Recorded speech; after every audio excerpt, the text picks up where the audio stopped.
What's going on, people? We are Tottenham TV back here for another episode of the 5 Takeaways, where we're going to take a look at the Nottingham Forest game, the 2-0 win at the City Ground, and see what 5 things we can take away from the game. And there are quite a few takeaways from this game, but the first one we're going to start off is all action Hojbjerg.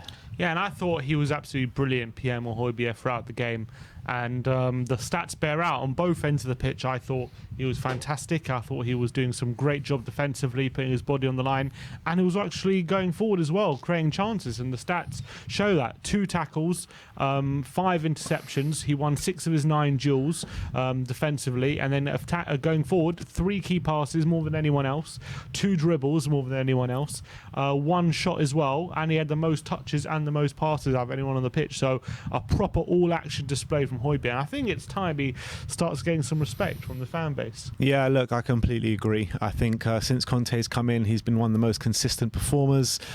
Spurs fans, I don't know, for some reason like to lay into him. I'm not too sure why. Maybe because of a few misplaced passes here and there. But I think ultimately he's a really good player, soldier for the team, absolute Viking warrior in the middle of the park. And this season he's really started, and in the back end of last season, really started to contribute going forward as well, with his through balls over the top and charging forward. So I'm loving what I'm seeing from Hojbjerg, and I think there's still more to come as well. So big up here, and great display yesterday. Let's move on to the second takeaway, and that is Kulu, the creator. So Kulusevski notched up yet another assist yesterday, making it 10 assists since signing for Tottenham. A couple of stats there. First of all, no player has got more assists since Kulusevski has made his debut than Kulusevski. And you'll never sing that. Exactly. And he is the quickest player to 10 assists in the Premier League. Sorry, the 4th quickest player in Premier League history to 10 assists. Only De Bruyne, Bruno Fernandes and one Brett Emerton have got assists quicker than Kulusevski. And it was backed up by the heights of Brett Emerton. Exactly. If you're getting Brett Emerton, then you know we're on for a title charge. But he also backed up with a strong performance as well. 3 key passes, 4 shots, 1 dribble. Most come in the second half, but a very strong showing all in all from Kulusevski, and another assist. Yeah, I mean, what a revelation the ginger from Sweden has been. I mean, he's basically come into the Premier League taken like a duck to water. I mean, the guy is unbelievable. When he's on it, he's completely unplayable. When he's not on it, he can still create and find the back of the net as well. So I'm loving what I'm seeing from Decky, and long may it continue. And like I said, more to come from Hojbjerg. There's a lot more to come from Decky, I'll tell you that. I'll tell you that. So let's move on to the third takeaway, and that is game of 2 halves. So I've been looking at the numbers as to not as necessarily as to why we're struggling, but what are the differences between the first half and the second half performances, and if we want to see how big the gap is. So the last 3 games, Chelsea, Wolves and Forest now, we've been really struggling. Well, everyone's been saying anyway, we've been really struggling in first halves and really back at it in second half. So I was comparing the XG of all our first half performances compared to our second half. So so just look at yesterday, first half 0.28 XG, second half 2.32. So massive difference. Massive, yeah. So you compare, and I'm looking at the last 3 games now. If you put the last 3 games combined, first half XG 0.67 in 3 games combined, and second half 5.66. So there is a massive difference between how we're performing in the first half and how we're performing in the second half. And not only are we performing terribly in the first half, we're actually performing amazing in that second half. We're like brilliant in that second half. But what is that down to? I don't know what it is. It's very strange. What is that down to? But it's also interesting when people say, you know, we're not playing very well and stuff like that. Like, I mean, I get your point. I get their point, because first half we're doing terribly, but I don't think the recognition of how good we've been in the second half has been there. And I think we've created a lot of chances in these second half performances. And also, if you're going to XG conceded, despite the fact our XG scored. Our XG in first half isn't very strong. Neither is our XG conceded either. It's not that high either. So, despite the fact that we're not creating anywhere near as many chances in the first half. Second halves, we're creating lots and lots of chances. I mean, those stats are really telling. They are telling in terms of like what we're seeing on the football pitch, and what I just don't get what it's down to, because it seems to be a very consistent theme, and that's following on from last season as well, because we were talking about this last season, like why does it take us so long to get into games? Why are we not creating enough chances in that first half, and then suddenly second half we can come out and literally create chances at will? Like, I just don't. I can't compute into my mind what it's about. I don't get it.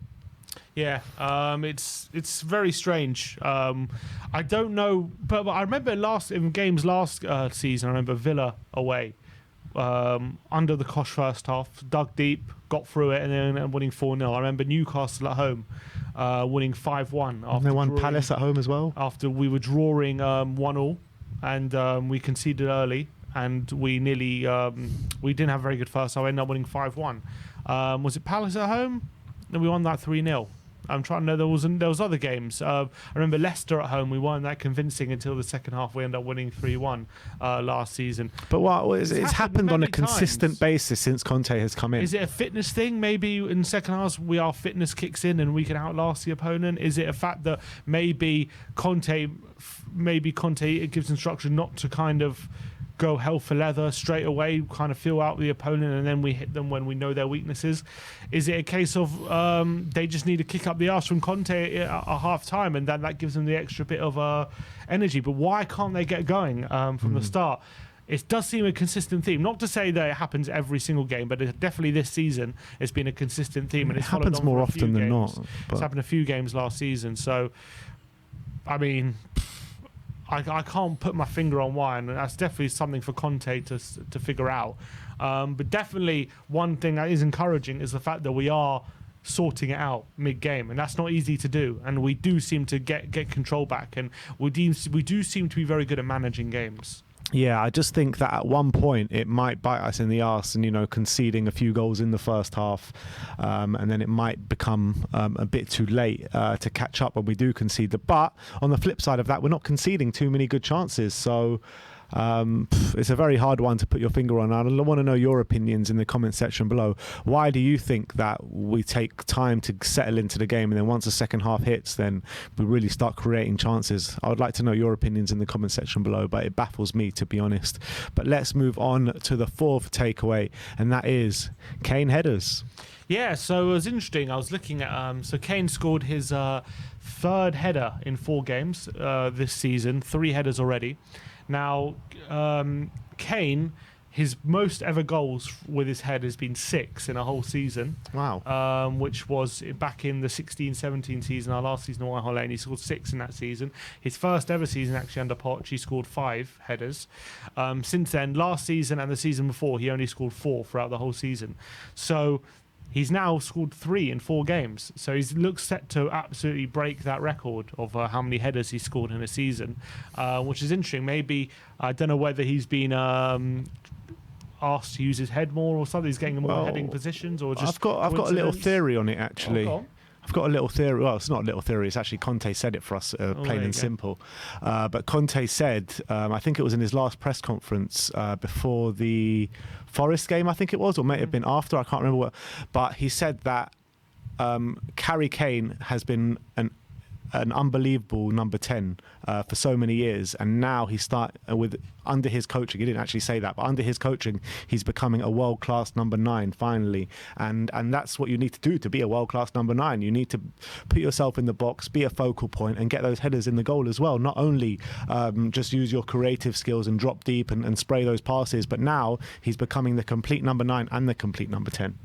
Yeah, and absolutely right, and that bears fruit, and hopefully he can get many more goals like that throughout the season. And if he's going to start adding even more headers to his game, that's another thing in his armoury. Because I've always thought that Kane, although he's decent in the air, he could always get more headed goals. I never thought he got as many as he could have. Although, funnily enough, he's got more than Alan Shearer did at this point, which is funny.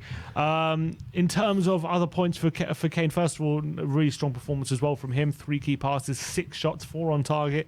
Obviously 2 goals. He missed a penalty. First missed penalty since 2018 at Anfield. Anfield. Oh, yeah, Anfield. Yeah, of course. Obviously scored that goal, and Kane, it was actually Loris Karius that saved the penalty back then. He put it down the middle, and it was a good save from Karius. First one since then. He's now up to 3rd in the all-time Premier League goal scoring chart, overtaking Andy Cole in about 180 less games. He's now 21 goals behind Rooney, with 201 games behind Rooney. Wow. So 21 goals. So he's set to obliterate that. And look, so that's his 4th goal of the season, and obviously 2 behind Haaland already, but he seems to he's not going to take the first 19 games off, that's for sure, like last season. Yeah, absolutely. Let's move on to the 5th and final takeaway, and that is best start. So 10 points in 12 was actually our best start to the season since 2009 under Harry Redknapp, the 09-10 season, where we won all 4 opening games. We beat Liverpool on opening day, then we beat Birmingham, West Ham and Hull City during the season. And it's amazing to think, under all those amazing years we had under Pochettino, we never had a start quite as good as this one. Well, actually, under Poch, we were quite slow starters, weren't we? Yeah. We never really got going till like October-ish, and then we started kicking into gear. So encouraging that, like, for everyone complaining about we're not playing well and all these different things, it is our best start in 13 years. Amazing how 13 years ago that Harry really season, was. but best start in 13 years, and let's hope that we're on for something special. Yeah, let's hope so. I mean, I keep saying, I've been saying it all day, I think that it's a massively good thing that Spurs fans don't think we're playing well, but we keep consistently getting the points in the first 4 games of the season. I genuinely believe that once Spurs start clicking, and I think we will start clicking very soon, once we start clicking, teams will find it very hard to deal with us. So I think that it's all good news at the moment. It's all good news, and if we can have, get close to the points haul that we got under Pochettino in like the last season at White Hart Lane, I think we're in for a really good season. So big up to all of you out there. Thank you very much for watching the 5 takeaways. Let me know your thoughts on our takeaways, and put your takeaways in the comment section below. Like, subscribe and comment, and as always, come on you Spurs.